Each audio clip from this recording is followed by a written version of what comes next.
সকালবেলা প্রতিদিন রীতিমতো আমাকে একটা যুদ্ধ করতে হয়, কারণ হচ্ছে গিয়ে মেয়ের স্কুলে পাঠানো, মেয়েকে ঘুম থেকে তোলা, রান্না বান্না করা, মেয়েকে টিফিন রেডি করে দেওয়া, এলাহি কারবার। মানে কি যে করব। অন্যদিকে আবার দেখা যায় যে ছোটো মেয়ে উঠে যায়, আবার ওকে ঘুম পাড়ে, আবার হচ্ছে গিয়ে ওই কাজ কাজ করা। তো এই হচ্ছে অবস্থা। এখন 7:30টার মতো বাজে, মেয়েকে আমি স্কুলে পাঠিয়ে দিলাম, টিফিন রেডি করে দিলাম, খাইয়ে টাইয়ে সুন্দর করে।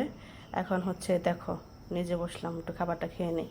করেছি হচ্ছে মিষ্টি কুমড়া সিদ্ধ, আর করেছি হাঁসের ডিম ভাজা।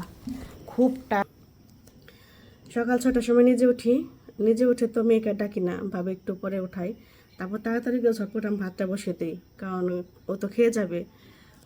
ভাতটা বসিয়ে দেই, ঝটপট কী করবো, ডিম ভাজি অন্যদিকে রাখতে থাকি, ওঠে না।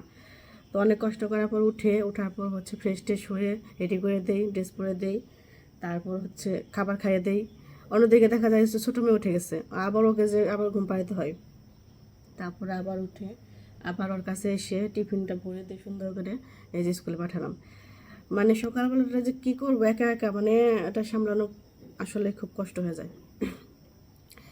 তারপর দেখো এই যে আজকে করেছে হচ্ছে মিষ্টি কুমড়া সিদ্ধ আর হচ্ছে ডিম ভাজা। দুপুরে রান্না করবো একটু পর। তো অনেক ক্ষুধা লাগছিলো, ভাবলাম যে এক সিদ্ধ পাতি নামিয়ে ফেলি। তো এই জন্য দেখো আমি কাঁচামরিচ দিয়ে মিষ্টি কুমড়া সিদ্ধ দিয়েছি। মিষ্টি কুমড়াটা অনেক ভালো, অনেক মিষ্টি। আমি এর আগে ভাজি করেছিলাম।